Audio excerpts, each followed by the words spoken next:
hopefully this works. I'm gonna try all this stuff. Stupid, what's it called?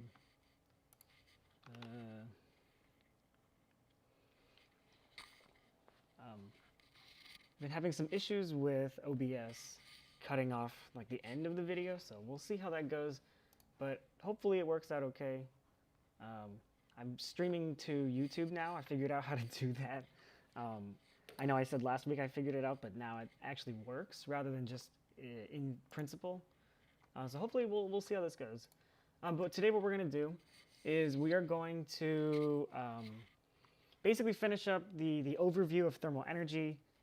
It's really not super in-depth because you don't really need to know it super in-depth, to be honest, especially because it's only like a physics 1 topic. And when you go into chemistry, then you are really going to be learning it a lot more in depth. And there's going to be a little bit of stuff that's touched on, like the Q equals mc delta T equation, for instance, the concept of phase change, the concept of temperature change versus phase change, and how those kind of play out. So those will come up in chemistry, but it's not going to, like, the information that you get here will cover enough for you to do well in chemistry. That's kind of the idea, right? It's not supposed to, like, give you everything that you need to know about thermodynamics or thermal energy, but give you enough so you should be okay. And then if you take AP Physics 2, this will give you, again, like a kind of nice little basis, and then AP Physics 2, like chemistry, will build off of this.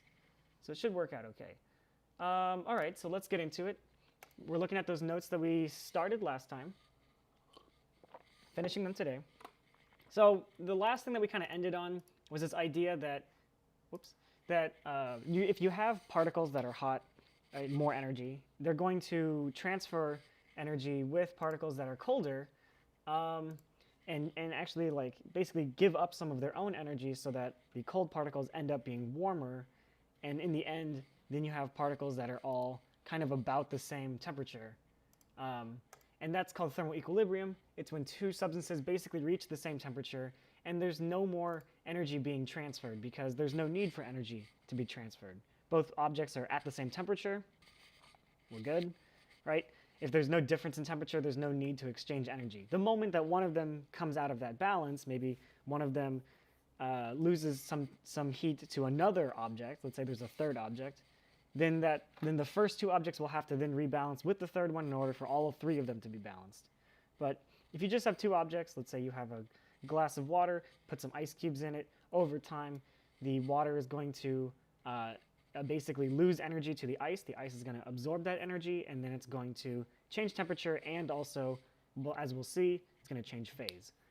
Let's get into a couple of the methods of heat transfer. They're really not super important to memorize because I'm just going to tell you right now, pretty much all of them are present in most interactions, and you could make the argument for all of them to exist all the time because they do exist all the time. Our universe isn't so nicely cut and dry as we can say like it's only one or two types of heat transfer, but yeah, we can say that there are sort of like three general categories for how heat gets transferred. So the first one is conduction. Conduction is where you're transferring heat through a solid. So for instance, this person's holding a stick. They're sticking it into this flame, and then the flame, the heat from the flame, from that hot gas from the fire, is transferring heat through this solid object into the person's hand, and then the person's hand is going to get burned unless they're wearing gloves or something. So that's conduction. It's the transfer of heat through a solid object, through those particles that are in a solid state. So that's the idea there. That's conduction. Convection, on the other hand, sorry, stupid, not even puns, they're just like me using the same word again. It's like the lowest form of comedy, lower than puns. We've got convection. So convection is where you have a circulating fluid. So if you have a beaker of water that's boiling, then you're going to be having a circulating fluid that's actually causing the heat to transfer between, let's say, the different parts of this glass. Let's say inside you've got this, the bottom of the glass, or at least the bottom of the water, let's say, is getting hot, and then that's circulating around to interact with colder particles of the water that's above it, and then eventually the whole thing starts to boil. That's convection. You can also do the same thing with a gas. Let's say you had a fan that was blowing cold air on you. It's not particularly hot today, but it will be soon. And on those days, you will probably feel pretty sweaty and hot. And when you blow a fan on your face, that is also convection because you're blowing colder air onto the warmer particles of your face. Those colder particles are going to steal the energy from your face, and then your face cools down. Also, what happens is your sweat will actually evaporate, meaning it's going to get picked up by the air particles and get dispersed throughout the air as kind of like sweaty water molecules in the air. So that, and that is also part of convection as well. And we'll get to how that's different than vaporization, which comes up when we talk about phase change. But yeah, so convection can be a gas or a liquid. It's just any sort of fluid object. And then radiation. This one is okay. This is kind of like the MCASI definition, where it's heat movement through open space. It's called radiation. I'm just going to tell you that it's actually caused by light, and it can be light that's invisible, like infrared light. Infrared radiation is a type of light, kind of like the light that you see, but a little bit more red. And we'll talk a little bit more about electromagnetic waves in a bit when we do an overview of waves and all that stuff. But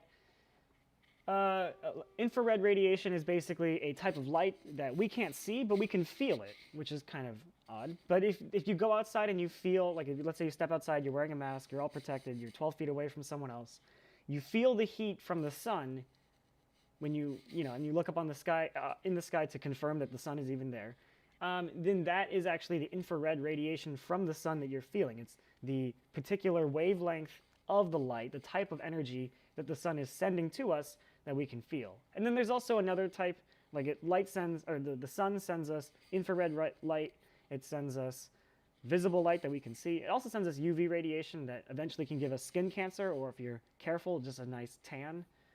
Hopefully not a sunburn. That can happen too, though. And those are all different types of radiation that the sun can give us, but the one that actually transfers heat is the infrared radiation.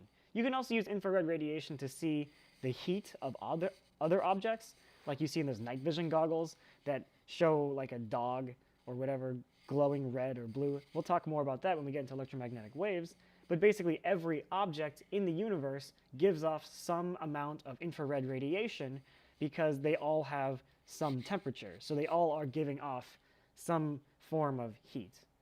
And it's kind of crazy because we don't know of any objects that don't give off infrared radiation because we can't detect them. We can't see them. They're purely invisible to us because that would mean that they're at 0 Kelvin, the lowest possible energy, the lowest possible temperature imaginable. So yeah, pretty much everything that we know of in the universe that has some sort of energy, has some temperature, is going to be giving off some amount of infrared radiation, at least as far as we know, even if it's just a tiny bit. Even black holes give off infrared radiation. That's how we were able to see that black hole way back like a year ago, I think, that really big black hole, the supermassive one that we used all those telescopes to look at, and then people made memes about it because it, I don't know, was a big deal. That one, we could see the infrared radiation from the light particles that the black hole was ejecting, was blasting out. Okay. So anyway, when you're like thinking about a specific situation, let's say you're hungry and you're thinking about these fried chicken nuggets that are in this uncovered container that's kind of unsanitary now, but let's say a year ago it was still unsanitary, but it was at least more accessible. This sort of situation, you've got these lamps above here, and these lamps are basically shining infrared light onto this fried food, and it's basically keeping it warm by sending it radiation. So you could say like, okay, that's the primary method of heat transfer. However, you could also say if one chicken nugget is hotter than another chicken nugget, and they come in contact, physical contact, and that one hotter chicken nugget transfers heat to the colder chicken nugget, that's conduction. And then let's say you also felt like the air above the chicken nuggets. Let's say there was like a light breeze that was blowing that warm, delicious, golden smelling chicken nuggety air into your face. that would also be convection. So really, like, all three methods of heat transfer can show up at any given point in time. The sun is perhaps a slightly specific situation, a slightly special one, just because if you're not directly touching the sun through a solid object, then of course you're not going to get conduction, and the sun doesn't quite reach out and like grab the earth and give it a hug. As warm and cuddly as that sounds, it would actually kill everybody. So that's not what happens. And then also the sun doesn't really blow like hot air onto the earth, although it does send out solar wind, which is slightly different. That's like a bunch of irradiated particles that blast at our planet, and then luckily our magnetic field around the earth can deflect it, and then we just get like the aurora borealis, the northern lights, that green glowy stuff that happens up north. And south. It happens at the same time, south. Yeah, so it's more, the sun is kind of a specific situation just because there's this big empty void of space in between us and the sun, right? What am I gesturing to Saturn? Earth is right here, sorry. Other situations like the hairdryer, for instance, the metal coil that actually heats up, if you touch that directly, of course, that would be conduction. The hot air that's blowing, that would be convection. And then the heat around the hairdryer, let's say you turn it off, but it's still warm, that's radiation. So all of them really show up in all these different situations, but it's important to kind of know at least the basics of how they work. And they're really based on the substance that's kind of doing the transfer. If it's a solid, it's conduction. If it's a liquid or gas, it's convection. If it's through just photons, through light particles, then it is radiation. Yeah, those radiators that we have at the school, and I would have pointed to them had we still been in the school, which I guess would be dangerous now, but anyway. Those radiators that clang and stuff and interrupt me when I'm talking, those are called radiators because they produce radiation. It's just not nuclear radiation, it's not atomic radiation, so we're not going to die from that. It keeps us warm in the winter when it's really, really cold because the window has leaks, if you remember. So the pipes inside, those pipes inside the pipes, there is, I think there's water, and then the water boils, which would be convection, and then that water boiling heats up the metal, that's conduction, and then the metal then releases radiation that we can't see, but we can at least feel it if it's working properly. So again, like all three really do show up all the time, mostly. It might be a bit more of a stretch if you're talking about something like the sun, but it still technically can exist. All right, so that's cool. Temperature change. Temperature change caused by different methods of heat transfer happening between different objects with different temperatures. What about phase change? If you add heat to a substance, you can actually get it to melt, right? If it's a solid, it becomes a liquid. Or vaporize. If it's a liquid, it becomes a gas. And that is actually, yeah, again, that is why vapes are called what they are. They vaporize the liquid, usually nicotine, which can kill you. All right. Or at least just make you really ill for a very long time and damage your lungs. All right. And then removing heat can cause freezing. Liquid becomes a solid, right? So if you take heat away from a substance, like you put an ice cube or a glass of water in the fridge, or in the freezer rather. Well, if your fridge is really cold, you can do that too. But if you put it in the freezer, then the ice, or the water will become ice because the fridge will take the energy from the water and then pump it outside. That's why your fridge makes that really loud humming noise. It's trying to pump out a lot of hot air. And then condensing, gas becomes a liquid. So that's like, here you can see if the air around a water bottle is really warm, the water bottle is really cold, then the air will, when it hits the water, it'll cool down, it'll lose some energy and give it to the bottle, and then the air will turn into a liquid. The water vapor will condense and turn back into a liquid. Freezing, here's Mr. Freeze. I don't know, I don't really have a fun thing for this, except that Batman is a billionaire who punches poor people, so yeah, maybe he's not so cool. Mr. Freeze was voiced by Arnold Schwarzenegger. I don't know what that says about him. All right. So then we got sublimation. This is kind of where it skips a step. So rather than going from gas to a liquid, it just goes gas to solid. So like dry ice, for instance. Dry ice just vaporizes, turns into a gas from a chunk, from a solid block of dry ice. That's kind of why dry ice makes really good fog. It's because it has a really low vaporization point. And it just skips the liquid phase altogether.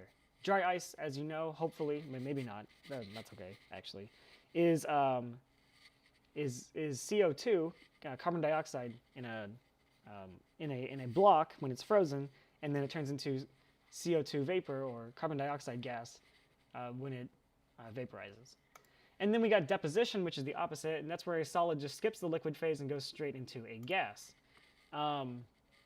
So if you have a really cold day, like maybe a couple months ago, or maybe a couple months ago, and the air just turns straight into ice crystals, or the water in the air rather turns into ice crystals when it rests on this, it deposits on this car windshield. That would be a good example of deposition. It just skips the liquid phase. It doesn't turn into liquid water. It just goes from gas, water vapor, and turns into solid ice.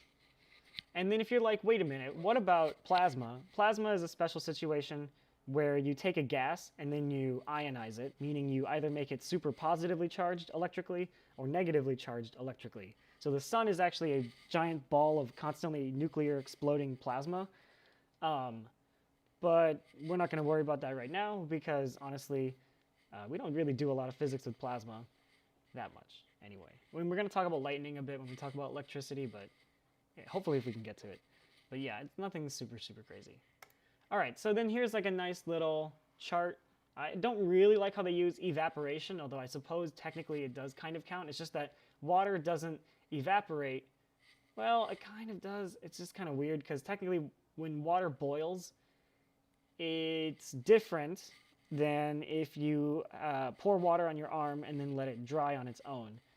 Because pouring water on your arm and letting it dry, that's evaporation, and that's where, again, the air comes down and scoops up the water, and the water wants to mix with the air because there's too much water on your arm, not enough water in the air, and then it kind of balances out by mixing with the air. So your arm gets dry, air gets a little wet, everybody's balanced. Whereas vaporization is literally where something hits like 100 degrees Celsius and then boils. And it would hurt a lot if the water on your arm boiled after just pouring water on it, because that would mean that you'd get burned. Because our skin temperature is usually something around like 20 degrees, 25 degrees Celsius. And then the internal temperature of our body is usually something like 38, which is not close to 100. So it's pretty different. But otherwise, this chart's pretty decent. It's just very complicated, so you don't have to memorize any of this stuff. Again, I'm just trying to give you this information so at least you hear it once and kind of have it somewhere. All right.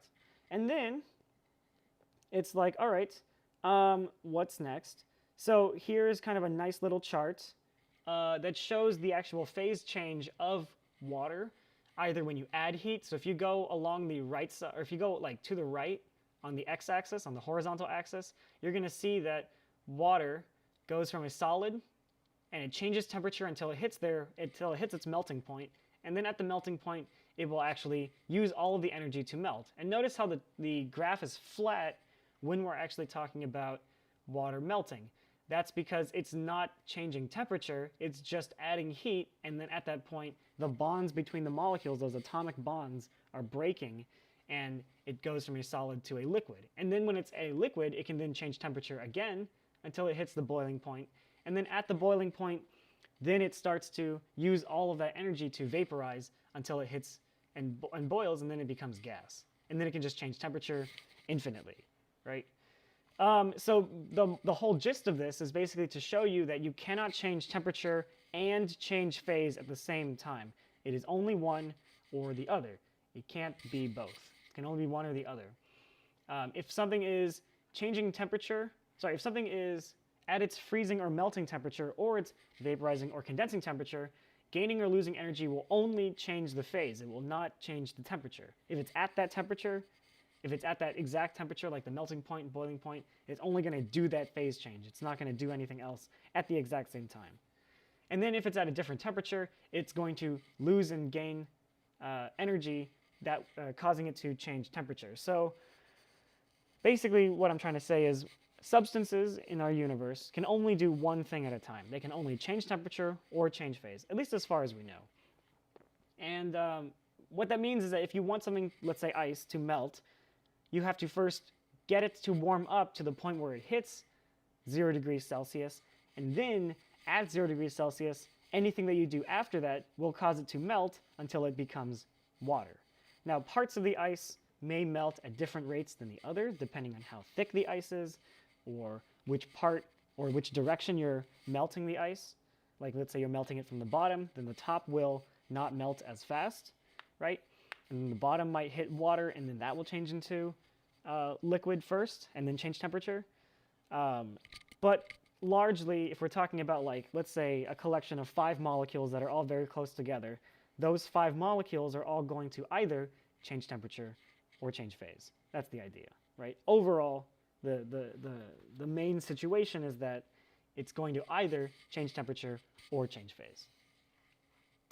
And then when we're like, okay, how do we calculate that? Because we talked about calculating the energy for temperature change before. Energy for temperature change, that's all based on, or energy for phase change, sorry, it's all based on these 2 equations that are actually identical. Q equals M, and then H for the heat of either fusion, if you're talking about something going from a solid to a liquid or a liquid to a solid, so it's melting or freezing, or Q equals M H V, and V being vaporization for the energy needed to condense or vaporize a liquid or a gas. But here's the thing, just like specific heat capacity, heat of vaporization, heat of fusion, these 2 are just numbers that are intrinsic to substances that people largely know already. So if you're ever given a problem, you're going to be given the heat of vaporization or the heat of fusion, and it's going to have the units joules per gram or joules per kilogram, because you're trying to find out how much energy is needed for this much mass. So it's just going to have those, again, those fractional units.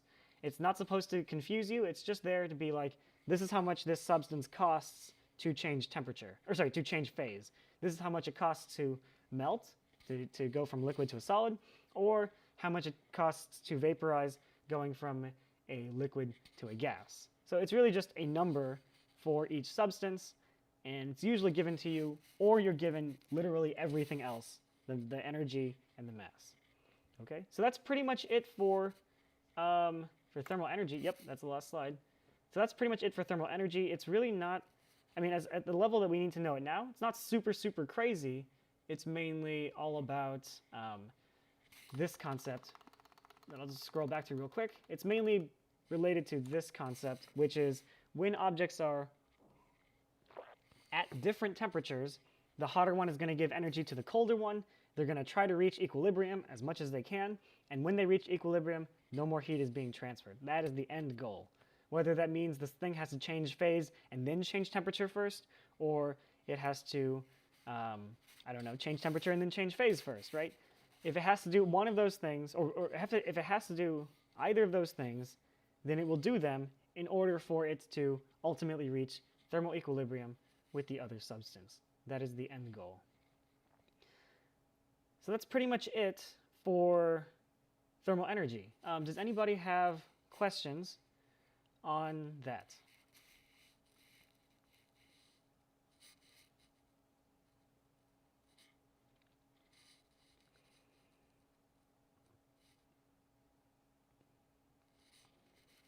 Okay, cool. Then what I will do is I'll let you guys go early. If you are taking the AP test today for like a makeup, good luck to you. Let me know if you have any questions. Let's technically, for the record, let's say before, but let's just say in general. If you have any questions, just let me know. And we will figure it out. Yeah. Otherwise, hang in there, and we'll be okay. All right. Have a good day, everybody, and I will see you all on Thursday, and we will go through the answers of that thermal energy overview sheet that I put up. You too. See you. See you.